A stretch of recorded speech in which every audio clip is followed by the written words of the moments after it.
우리 다 같이 일어나셔서 살아계신 주.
미국의 대통령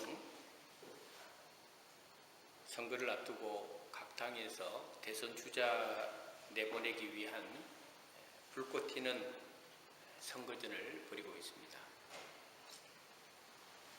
또 며칠 전에 뉴스에 보면은 러시아의 지도자와 중국의 지도자가 상상을 초월할 정도의 엄청난 돈을 비자금으로 가지고 있다는 그런 뉴스 보도가 있었습니다. 지도자가 된다는 것이 참 중요합니다. 어떤 지도자를 세우느냐 하는 것도 굉장히 중요합니다. 솔로몬이 죽고 나서 이스라엘은 남과 북으로 나눠지면서 각자의 정권을 유지하면서 왕들을 배출했습니다. 북쪽 이스라엘은 처음 여로보암부터 마지막 왕까지 북쪽 이스라엘의 선한 왕이 나오지 않았습니다. 남쪽 유다는 그나마 몇몇의 선한 왕이 나왔습니다. 오늘 우리가 읽은 이 본문 말씀에 등장하는 히스기야 왕은 우리가 잘 아는 하나님이 인정한 선한 왕이었던 것을 볼 수가 있습니다. 히스기야 왕은 남쪽 유다의 13번째 왕이었습니다. 그는 25살에 왕위에 올라서 29년 동안 남쪽 유다를 다스렸습니다.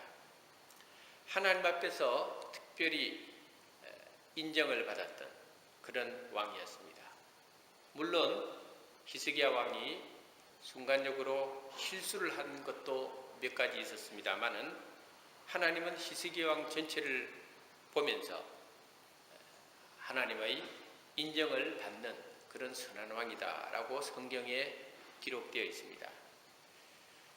이런 모습을 보면서 우리가 이 세상을 살아가면서 사람 눈에 드는 인생이 되기보다는 하나님의 눈에 우리가 어떻게 평가받느냐. 결국 우리가 이 땅에서 사람과 사람 사이의 관계도 중요하고 또 사람과 사람 사이에 인정받는 것도 중요하지만은 어차피 누가 나를 인정해 준다고 해서 그것이 하나님 앞에서 인정받는 것은 결코 아닌 것을 압니다. 하나님 앞에 서면은 하나님이 나를 평가할 일이지 아무개 장로나 아무개 집사나 내 이웃의 누군가가 또는 내가 알고 있는 친구 누군가가 나를 평가하는 것은 결코 아닙니다.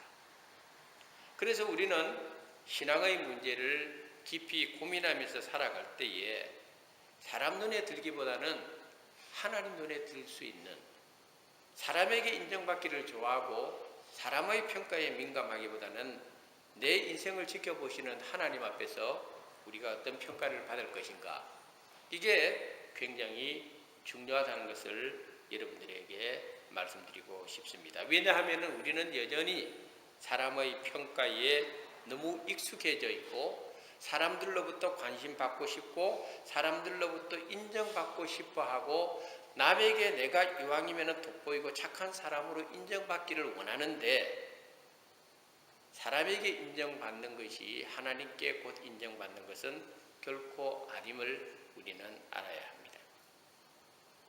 한 예로 오늘 본문에 있는 히스기야 왕은 지금 오늘 본문에 나타난 사건만 보더라도 나라가 망하느냐 존속하느냐는 그 위기의 기로에 서 있습니다. 북이스라엘의 여로보암 왕은 북이스라엘의 첫 번째 왕이었는데 그는 정치적으로는 굉장히 능란한 정치술을 발휘했고 또 북이스라엘을 굉장히 강한 나라로 만들었습니다.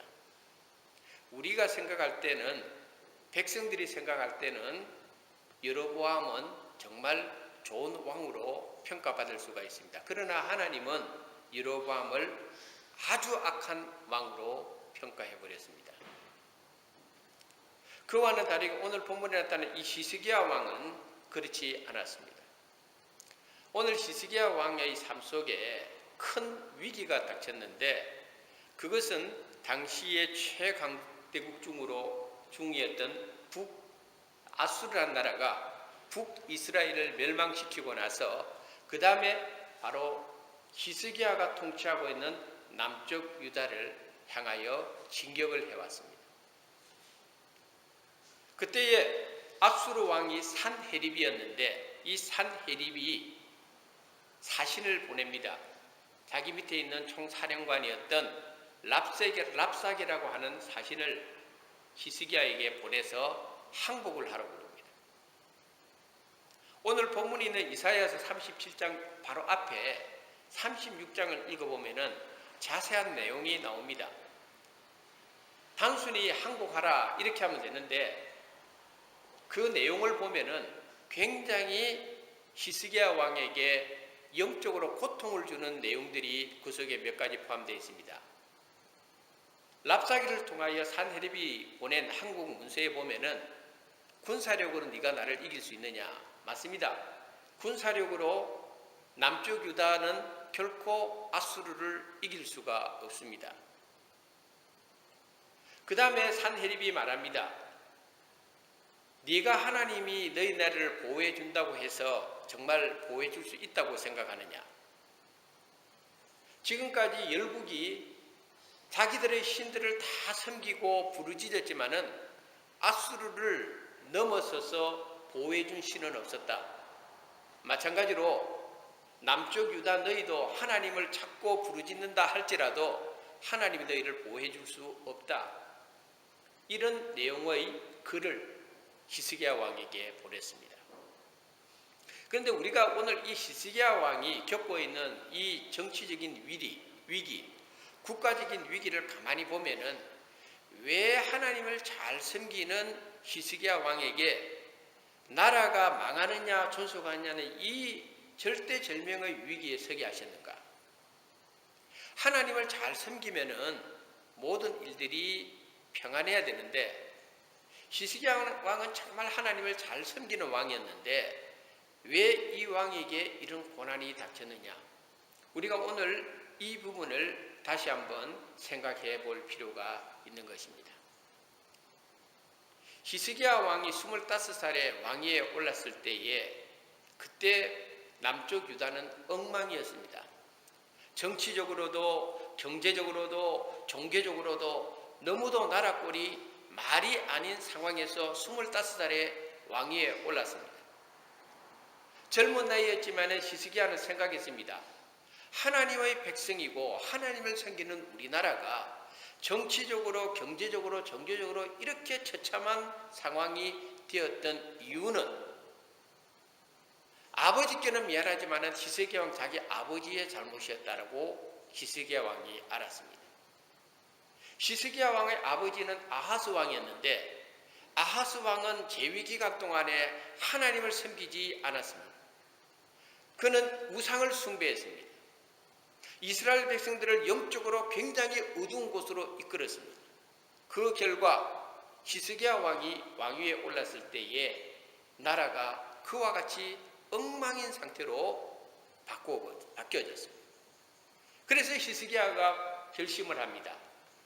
내가 왕이 되었으니 이제부터 이 나라를 바르게 세우기 위해서는 정치적으로, 영적으로 하나님 앞에 바로 서는 길밖에 없다. 그래서 히스기야 왕은 대대적인 종교 개혁을 시작을 합니다. 그래서 모든 이스라엘의 종교 규례를 통일시키고 하나님 앞에 어떻게 예배 드려야 되고 하나님 앞에 어떻게 제사를 드려야 되고 어떤 규례를 따라야 되고, 왜? 오랫동안 이스라엘 백성들이 그걸 잃어버렸기 때문에 어떻게 하나님을 찾는지, 어떻게 하나님 앞에 예배 드리는지를 몰랐다는 겁니다. 그래서 히스기야 왕은 대대적인 종교개혁 운동을 했는데 그 내용이 열왕기하 18장과 역대하 29장을 읽어보면 잘 나와 있습니다. 요즘 말하면은 우리가 하나님 뜻대로 살려고 애를 쓰는데, 하나님 앞에 바르게 서려고 애를 쓰는데, 하나님 앞에 잃어버린 믿음의 열정을 회복시키려고 노력하는데, 그런데 고난이 온다 이 말이에요.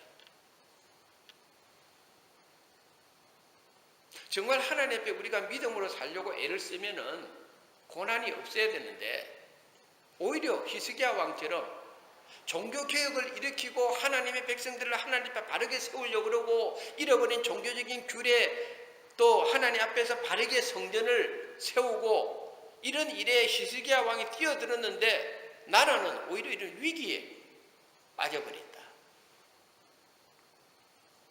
믿음의 공동체도 그렇고 개인도 그렇고 우리가 하나님 앞에 바르게 살려고 애를 쓰면은 고난이 없든지 고난이 줄어들어야 되지 않겠어요? 오히려 복이 막 넘쳐야 되지 않겠어요, 여러분? 왜 의인이 고난을 받느냐? 이거는 아주 굉장히 오래된 기독교 안에서 질문이었어요. 왜 의인이 고난을 받느냐? 왜 의인이었던 동방의 의인이었던 욥이 고난을 받느냐? 그럴 수밖에 없는 것은 세상은 하나님의 사람을 대적하고 핍박하는 거예요. 애초부터 하나님께서 제쳐놓은 사람은요, 그런 사람한테는 유혹이 없어요. 도둑놈은 도둑놈이지 도둑놈한테 도둑질에 대한 유혹이 있나요? 그건 원래 그 사람의 삶이 그렇게 되는 거예요. 하나님으로부터 떠난 사람은, 이미 성경에 평가된 악인이라고 평가된 사람은 어쩔 수 없어요. 그런데 의인이라고 말하는, 하나님 뜻 안에서 살려고 애를 쓰고 하나님 뜻대로 행하려고 애를 쓰고 믿음을 지키려고 애를 쓰는 사람한테는요, 세상에 가만 놔두지 않아요. 흔들어요. 자꾸 유혹을 해요. 또 시련을 넘겨줘요. 그래서 어떻게 하든지 하나님 뜻대로 살지 못하게 만드는 거예요.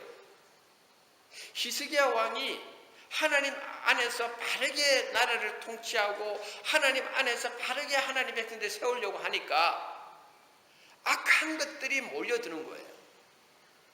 그래서 히스기야의 왕권을 흔드는 거죠.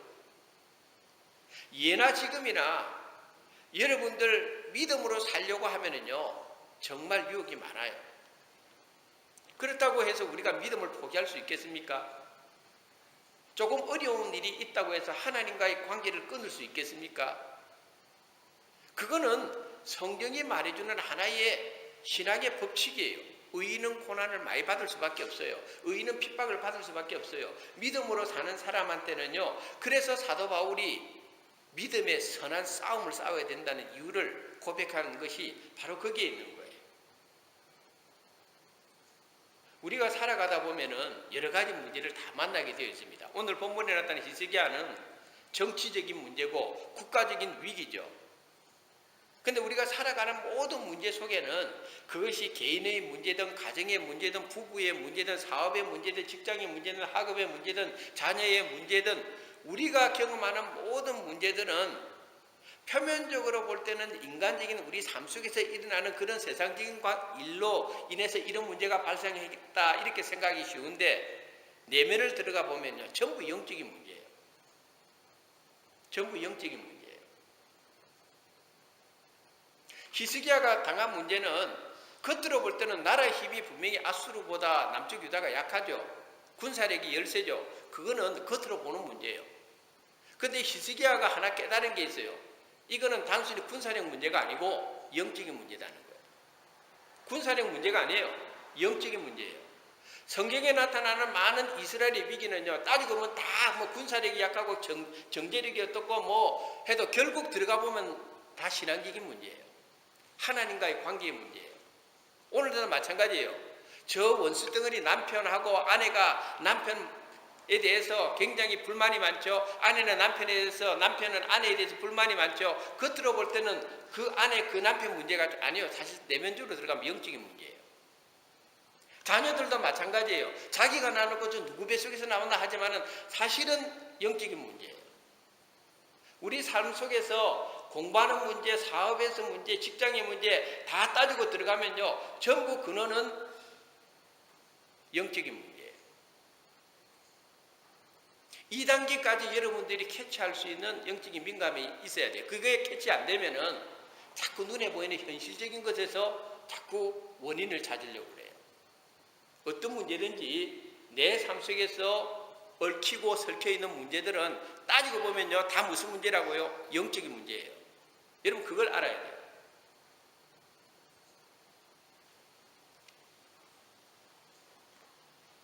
그렇기 때문에 문제를 해결할 수 있는 방법은 영적인 진단에서 출발을 해야 돼요. 여러분들이 오늘 어떤 문제를 여러분 삶 속에서 가지고 있든지 간에 그 삶의 모든 문제의 첫 출발은 영적인 진단. 거기서부터 해결책이 보이기 시작해요. 진정한 해결책은 거기서부터 나오기 시작해요. 히스기야 왕은 나라의 왕, 남쪽 유다의 왕입니다. 그에게는 참모들도 있습니다. 자기 밑에 군대도 있습니다.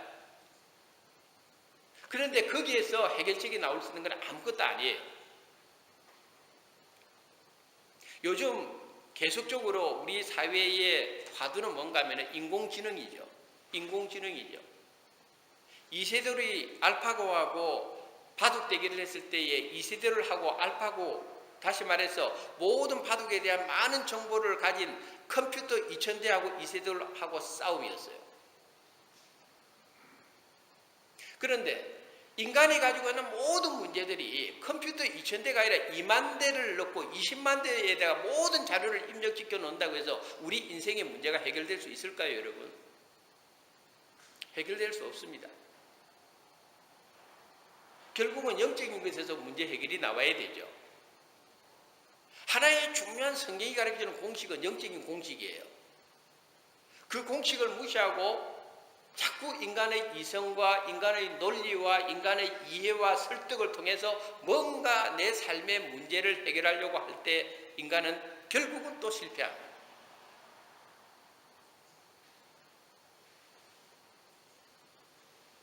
부부간에 문제가 있다고 해서 부부 관계의 카운셀링 전문가가 부부는 이렇게 살아야 됩니다 하고 문제가 해결될 수 있을까요? 경제가 문제라고 해서 경제 전문가들이 나와가지고 경제는 이런 식으로 풀어야 됩니다 하면서 이 경제가 해결될 수 있습니까? 노벨 정치학상을 탄 정치학자가 정치 문제를 가지고 이렇게 나라와 나라 사이에 또는 국가 간의 문제, 국가 개별적인 문제를 이렇게 해결해야 된다고 해서 정치적인 문제가 해결될 수 있을까요? 아닙니다.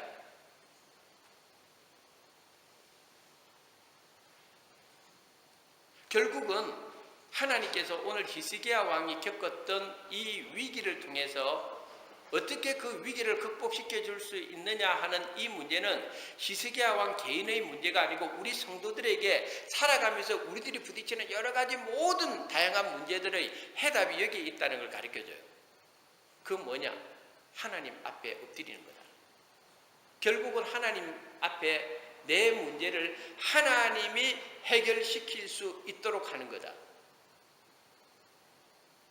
그래서 히스기야 왕이 오늘 하나님 앞에 엎드려 기도하는데 우리가 읽은 본문 바로 앞에 32장 1절에 보니까 히스기야 왕이 듣고 자기의 옷을 찢고 붉은 베옷을 입고 여호와의 전으로 갔다 그랬어요.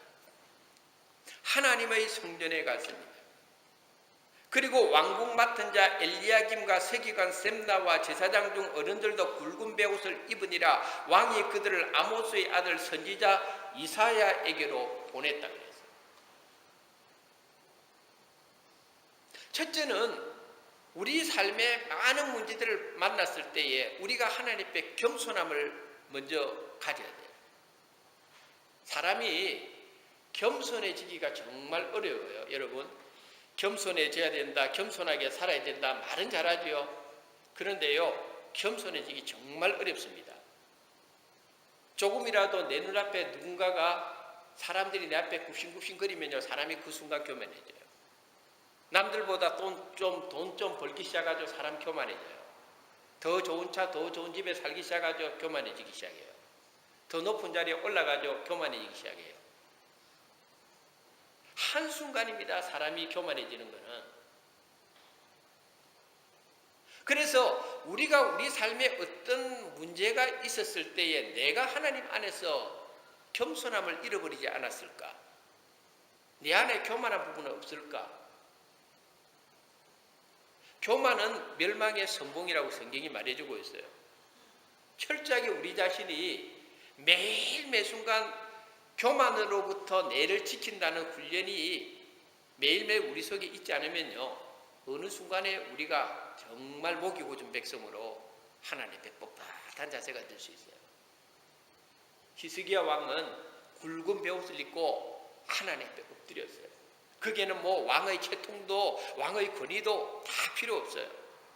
하나님 앞에 엎드렸어요. 그리고 자기 밑에 있는 참모들을 이사야 선지자에게 보냅니다. 중보 기도해 하십시오. 자기를 위해서 기도해 달라고. 국가를 위해서 기도해 달라고. 교인들이 예전에는 제가 우리 교인들 이렇게 하면은 뭐 교인들이 목사님 이런 기도 제목이 있습니다라고 기도 제목을 저한테 주는 경우도 있는데요. 요즘은 뭐 별로 기도 제목이 요새 다 편안한 것 같아요. 기도 제목이 없어요. 다들 얼마나 평안한지.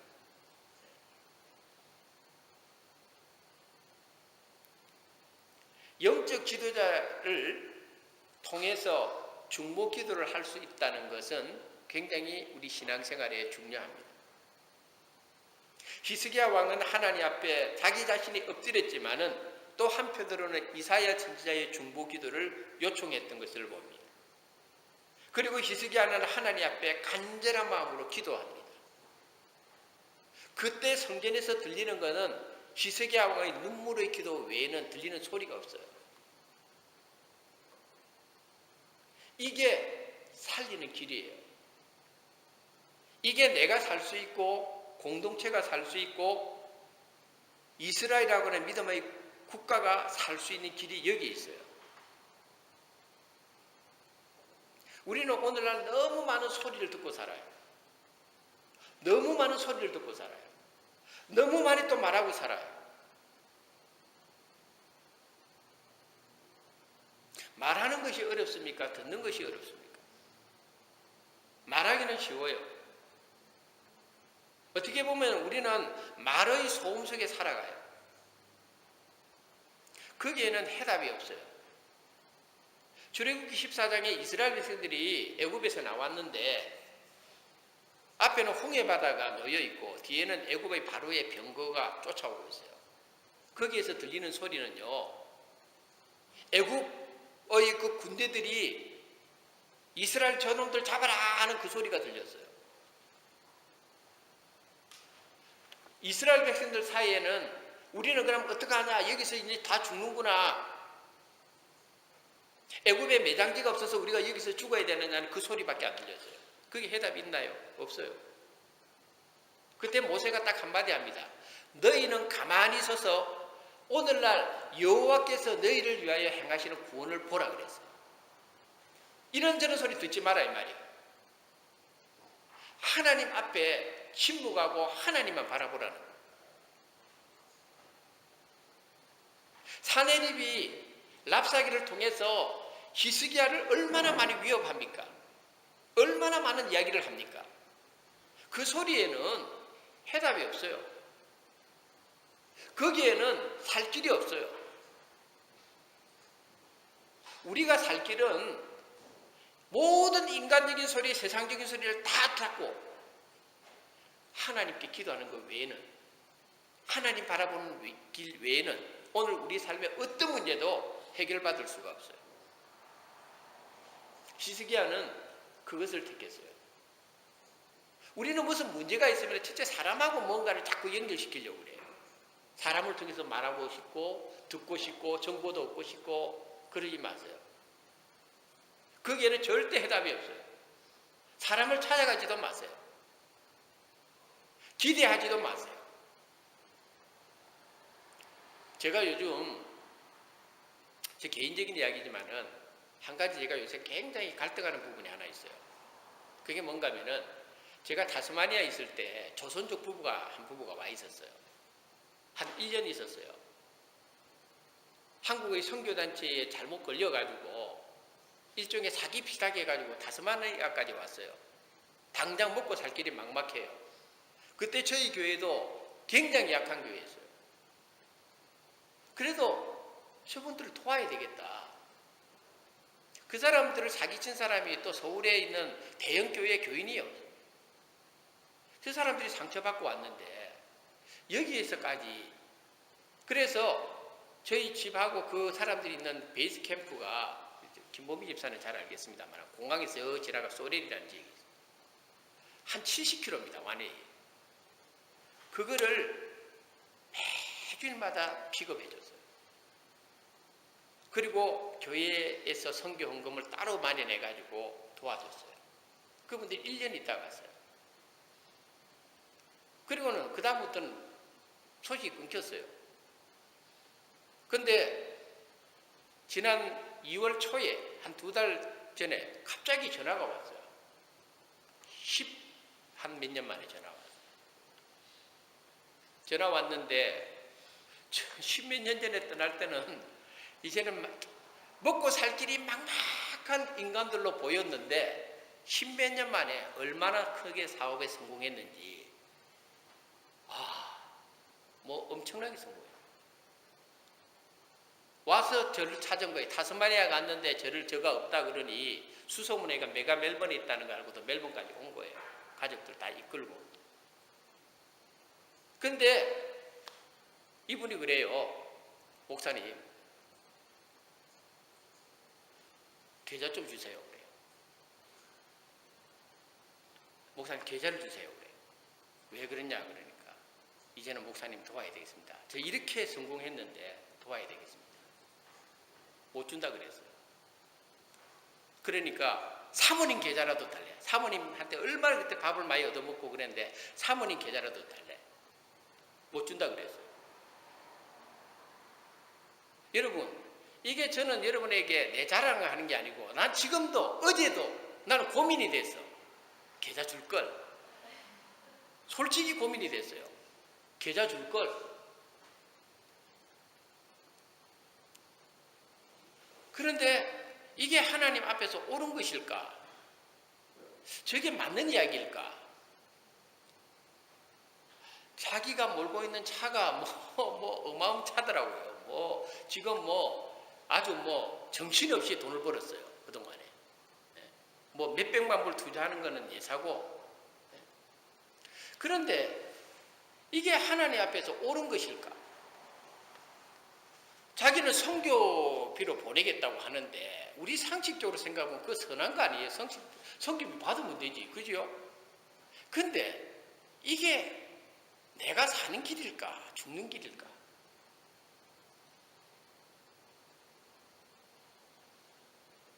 쉽지는 않은 것이지만은 제가 여러분들에게 말씀드리고 싶은 것은 눈에 보이는 편한 길, 쉬운 길보다는 정말 하나님 뜻 안에서 살아간다는 것, 내 마음을 지키며 살아간다는 것, 또 그런 여러 가지, 그분한테는 죄송한 표현이지만은 내한테는 그것이 하나의 유혹이었다는 거예요.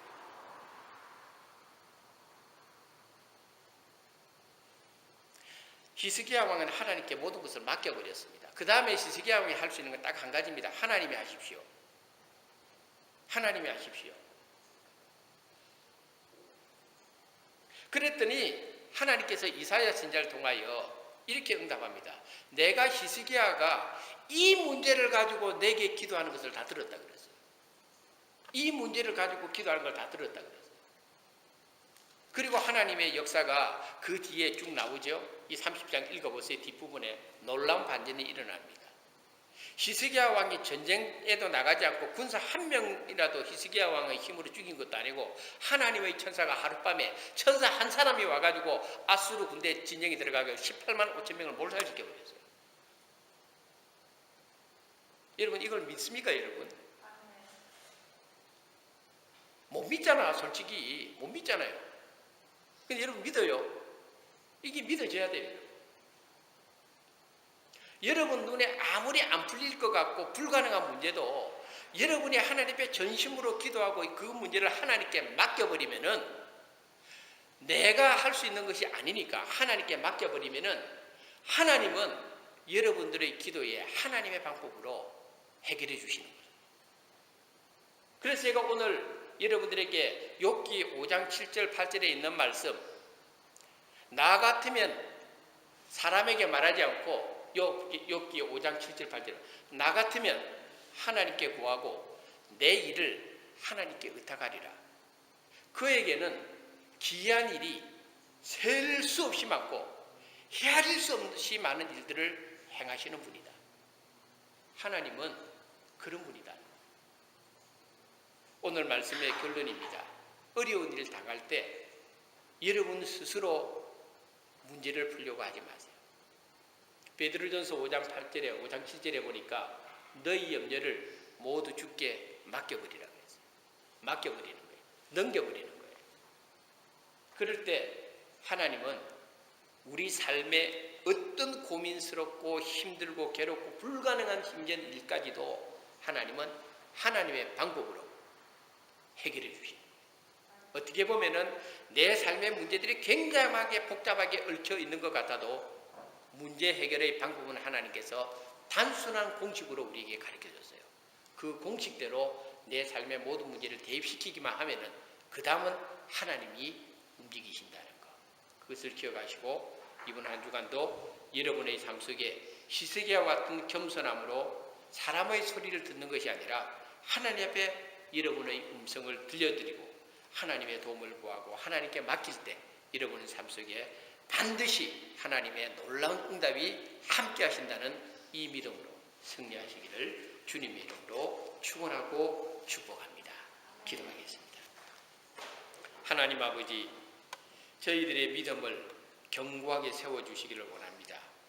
때로는 우리들의 삶 속에서 내가 생각하지도 못했던 여러 가지 일들, 어려운 일들, 또 괴로운 일들, 심지어는 해결은 받고 싶은데 길이 보이지 않는 불가능한 일조차도 하나님께 맡기면은 하나님 해결해 주신다는 이 귀한 믿음을 저희들에게 견고하게 세워주시기를 진심으로 기도합니다. 우리가 살아갈 때에 하나님과의 관계에서 먼저 성공할 수 있는 믿음을 주시기를 원합니다. 눈에 보이는 사람이 우리의 도움이 되는 것이 아니라 하나님께서 우리의 도움이신 것을 기억하고 하나님과의 관계에서 먼저 승리하는 우리 모두가 될 수 있도록 축복하여 주시옵소서. 예수님 이름으로 기도드리옵나이다.